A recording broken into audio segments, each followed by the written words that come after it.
Check post पे अब बहुत सख्त चेकिंग की जाएगी। जो भी यात्री बिना रजिस्ट्रेशन के आएंगे उनको यात्रा पे आगे नहीं जाने दिया जाएगा।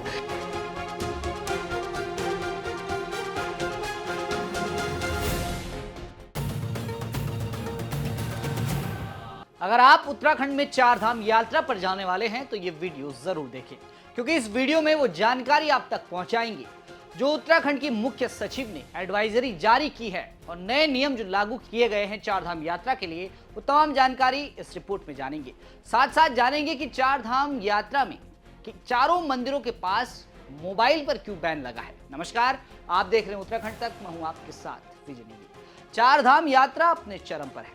चारों धाम के कपाट खुल चुके हैं और हजारों की तादाद में रोजाना भक्त दर्शन के लिए चारों धाम पहुंच रहे हैं। लेकिन कुछ क्लिप्स इन दिनों सोशल मीडिया पर जो वायरल हो रही है, जहां देखा जा रहा है कि मंदिर परिसर में भक्तों के हाथ में मोबाइल है, जिसके बाद केदारनाथ हो, गंगोत्री हो, बद्रीनाथ हो या यमुनोत्री हो, चारों धाम में भक्तों का सैलाब उमड़ रहा है।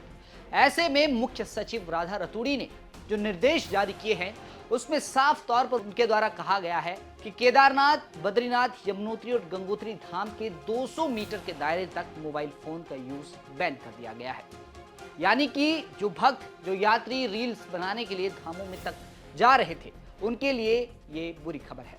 साथ साथ जो यात्रा में बिना रजिस्ट्रेशन के यात्री आने वाले हैं या जो आ रहे हैं, उनके लिए भी ये खबर महत्वपूर्ण है। राधा रतूड़ी की माने तो उनका कहना है कि बिना रजिस्ट्रेशन अगर आप इस यात्रा में आते हैं या बिना रजिस्टर्ड गाड़ी आप इस यात्रा में लाते हैं तो आपको आधे से ही वापस भेज दिया जाएगा, यानी ये यात्रा आप पूर्ण नहीं कर पाएंगे। ये तमाम जानकारियां राधा रतूड़ी ने अपने बयान में दी हैं, वो बयान आपको सुनाते हैं। पिछले वर्ष की तुलना में दुगने श्रद्धालु इस वर्ष पहुंचे हैं और इसके लिए व्यवस्था बनाई गई है जिससे सभी श्रद्धालु सुरक्षित रहें और उनकी यात्रा सुगम रहे। व्यवस्था के अंतर्गत पर्यटन विभाग की वेबसाइट पे रजिस्ट्रेशन करने के बाद ही श्रद्धालुओं को उत्तराखंड में आना है। इसलिए ये बहुत आवश्यक है कि कोई भी श्रद्धालु बिना रजिस्ट्रेशन के यात्रा पे ना आए। ये उनके लिए भी अच्छा होगा और व्यवस्था बनाने में भी मददगार होगा। हम लोग इसी के तहत सभी प्रदेशों के मुख्य सचिवों को पत्र भेज रहे हैं कि अपने प्रदेश में इस बात का प्रचार कर दें कि कोई भी श्रद्धालु अनरजिस्टर्ड वाहन में या अनरजिस्टर्ड तरीके से उत्तराखंड की यात्रा पे ना आए। चेक पोस्ट पे अब बहुत सख्त चेकिंग की जाएगी। जो भी यात्री बिना रजिस्ट्रेशन के आएंगे उनको यात्रा पे आगे नहीं जाने दिया जाएगा, क्योंकि अव्यवस्था को रोकना है और व्यवस्थित और सुगम सुरक्षित यात्रा चलानी है। इस बार चार धाम यात्रा में प्रशासन ने जितना सोचा था उससे अधिक यात्री पहुंच गए हैं, क्योंकि 14 मई तक 26 लाख से ज्यादा भक्तों ने रजिस्ट्रेशन करवा लिया था। जी हां, 26 लाख।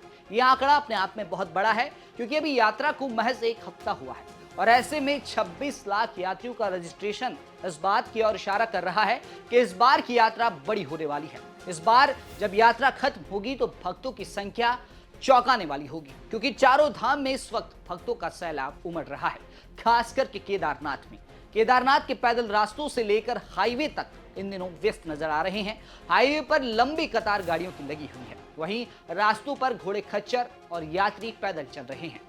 धाम की क्या तस्वीरें हैं आप देख सकते हैं। धाम में भक्तों का हुजूम उमड़ा पड़ा है। 1.5 लाख से ज्यादा भक्त 6 दिनों में केदारनाथ यात्रा पर आ चुके हैं। अगर बद्रीनाथ यात्रा की बात करें तो बद्रीनाथ में भी 3 से 4 किलोमीटर लंबी लाइन भक्तों की लगी हुई है और ऐसे में प्रशासन के लिए चुनौती बन जाता है कि इतने जब यात्री जिनकी उन्होंने कल्पना भी नहीं की थी एक साथ आ जाएंगे तो व्यवस्थाएं बनाने में कई चुनौतियां आती हैं। ऐसे में प्रशासन द्वारा पूरी कोशिश की जा रही है कि भक्तों को कोई असुविधा न हो और रजिस्ट्रेशन बहुत जरूरी भक्तों के लिए कर दिया गया है, क्योंकि पंजीकरण करने वालों को ही इस यात्रा में भेजा जाएगा।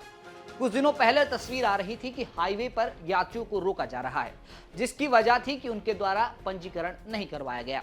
सबका पंजीकरण ऑफलाइन तरीके से रास्ते में हुआ और अब ऑनलाइन तरीके से पंजीकरण दोबारा शुरू हो गया है, क्योंकि 2 दिन तक ऑफलाइन पंजीकरण बंद है। क्योंकि हरिद्वार में जहां ऑफलाइन पंजीकरण हो रहा था, वहां हजारों की तादाद में यात्री पहुंच गए थे। ऐसे में प्रशासन व्यवस्थाएं बनाने में जुटा हुआ है।